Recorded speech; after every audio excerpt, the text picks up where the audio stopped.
education, we had $20 a week payments. We had $20 a week payments for just looking for a job. They had vocational schools open for all veterans who wanted to get a job, to go to school, learn to be a plumber, a carpenter, anything they wanted to be.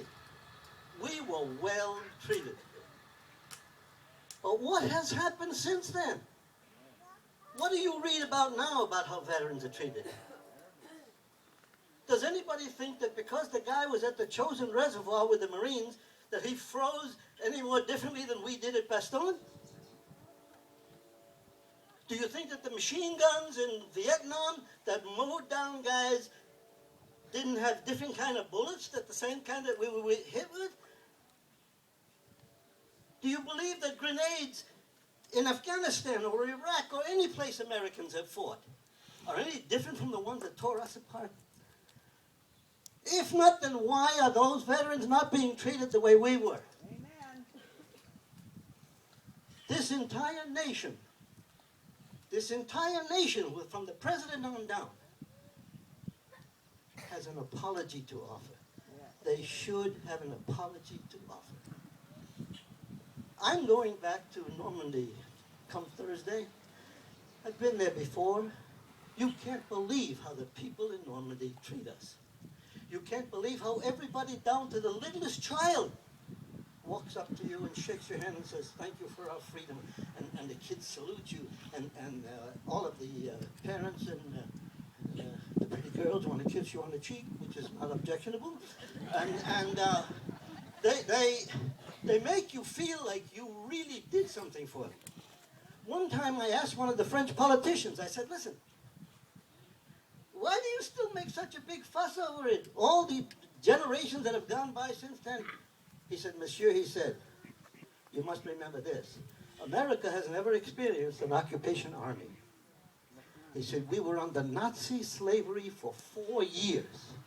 How do you think we felt on that morning, June the 6th, 1944, when all of a sudden, out of the sky, thousands of American paratroopers dropped down and freed us from the Nazi slavery?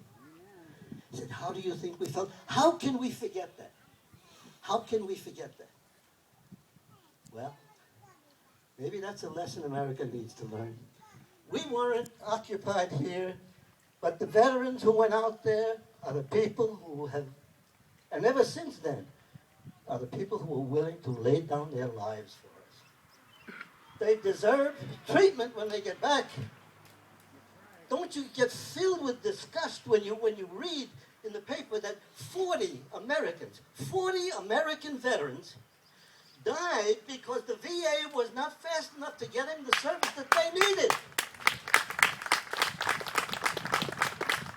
How can a country like ours, with our miracle technology and the wonderful organizations we all know about, how can we let 40 Americans die because the waiting list was so long? And by the way, they hid the real waiting list and put out a phony one that I'm sure you've read about it. So what's the answer? Ladies and gentlemen, unfortunately, going up to a veteran and saying, thank you for our freedom, or thank you for your service, is not enough. Today, it's not enough. It was back then when they were treating us right. But my fellow veterans who fought in the after wars are not being treated right at all.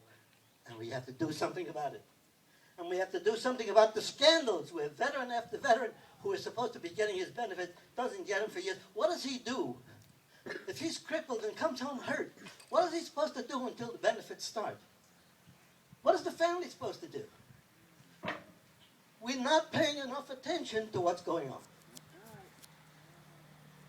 You are not using the ultimate power that has been given to you in a democracy.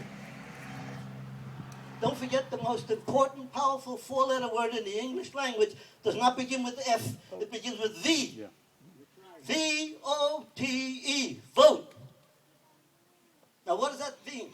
It means a responsibility to know who you're voting for, to know what they promised to do, to know if their background has indicated that, yeah, they probably will do this when they get in office. But right now, you can't wait. The veterans who are still dying because they haven't gotten their services can't wait. What do? What do I do? Ladies and gentlemen, I believe one of the biggest problems is that we're all a little bit lazy when it comes to doing the things that we ought to do, but don't get right to it. Everybody needs to go home and get out a piece of paper and a pencil and a stamped envelope.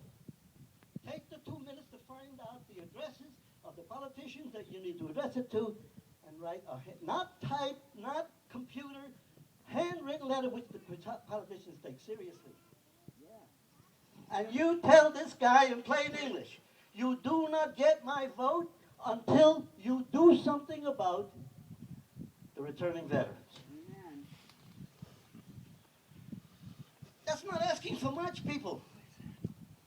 The man who goes into combat never comes out the same. If he survives it, it's never the same.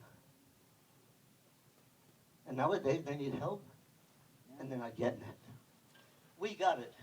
We're grateful for what you did for us. But you need to do something about the guys today. And if I don't never get a chance to speak to you again, I hope that the message I'm trying to convey here is, don't leave it to Beaver. We've got to organize. Look, we're wonderful at organizing. Organize family groups, letter writing groups, and get to the politicians and get to the ones who make the decisions. Because they've been getting away with murder for years. That's right. And literally murder. And it's time to stop. Thank you.